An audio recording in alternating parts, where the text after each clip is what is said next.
आज की मूवी एक लड़के के बारे में है जो एक लेडी से प्यार करता है और वो लेडी शादीशुदा है, पर वो लड़का हमेशा उस लेडी से ही प्यार करता है।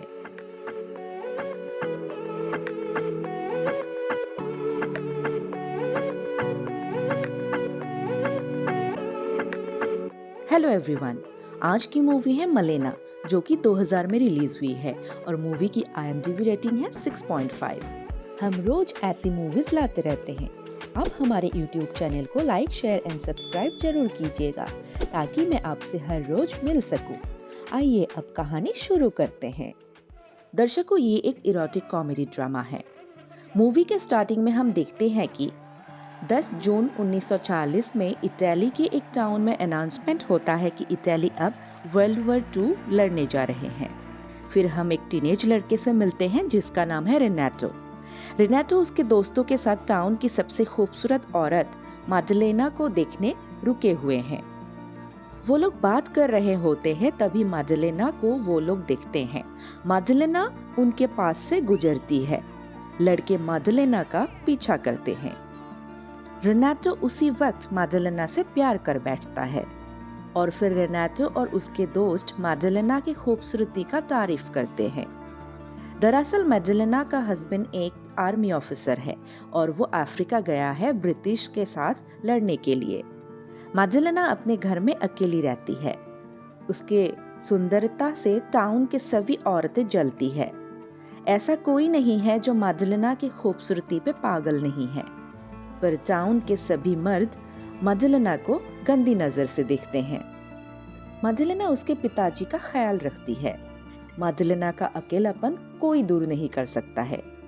रेनाटो माडलेना के बारे में सोचता रहता है और अपने हरकतों के वजह से उसके पिताजी उसे बहुत मारते भी है।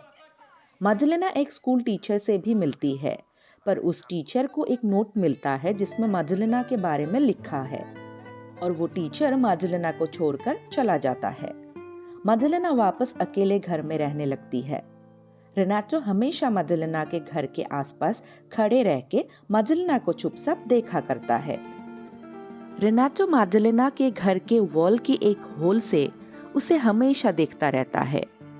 वो उसके खूबसूरती को बड़े ही प्यार से देखता रहता है और एक दिन रेनाटो माडलेना का अंडरगारमेंट्स चोरी कर लेता है और रात भर माडलेना के बारे में सोचता रहता है। पर नेक्स्ट डे वो अंडरगारमेंट रेनाटो के पिताजी को मिल जाता है और वो वापस रेनाटो को बहुत मारते हैं। रेनाटो की माँ अपने बेटे के हरकतों से तंग आ गई है और वो रो रही है। फिर अचानक एक दिन माडलेना को एक लेटर मिलता है जिसमें उसके हस्बैंड की मौत की खबर लिखी है। माडलेना बहुत दुखी होती है। वो अपने बाल काट लेती है और रेनाटो सब देखता रहता है। माडलेना के पति के फ्यूनरल में टाउन के सभी लोग आते हैं। रेनाटो भी फ्यूनरल में जाता है, पर वो ज्यादा कुछ नहीं बोल पाता है। वहाँ माडलेना कैडी नाम के एक एयरफोर्स ऑफिसर से मिलती है। कैडी वापस माडलेना के घर रात को जाता है। रेनाटो सब कुछ घर के बाहर से देखता रहता है। वो देखता है कि कैडी माडलेना के साथ जबरदस्ती कर रहा है, पर माडलेना मना नहीं कर रही है।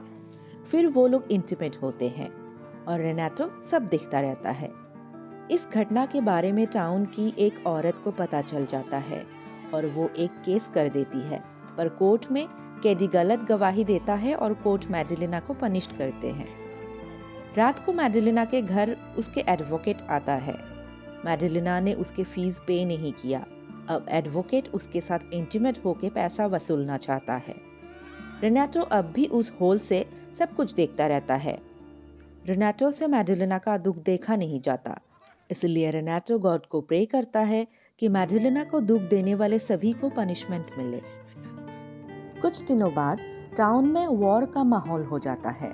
टाउन में बॉम्ब गिरने लगते हैं, लोग मरने लगते हैं, बिल्डिंग्स गिरने लगते हैं। उस टाइम एक बिल्डिंग के गिरने के कारण माडलेना के पिताजी चल बसते हैं। फिर माडलेना बहुत अकेले पड़ जाती है। उसका पति और पिताजी दोनों नहीं है, ना ही कोई फैमिली का मेंबर उसके साथ है।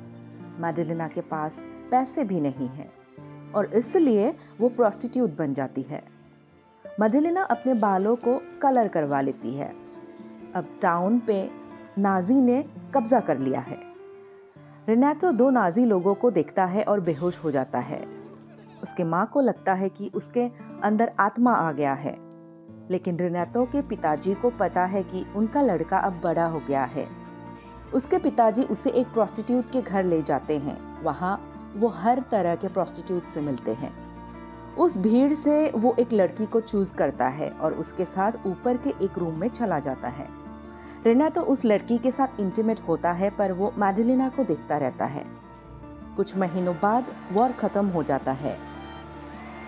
जर्मन्स चले जाते हैं और यूएस आर्मी आ जाते हैं। टाउन की औरतें मैडेलिना को घसीटते हुए होटल से बाहर निकालते हैं। वो लोग मैडेलिना पे इल्ज़ाम लगाते हैं कि उसने दुश्मन के साथ काम किया है, पर मैडेलिना मना करती है। टाउन की औरतें उसे बहुत मारती है और उसके सारे बाल काट देते हैं, उसके कपड़े फाड़ देते हैं।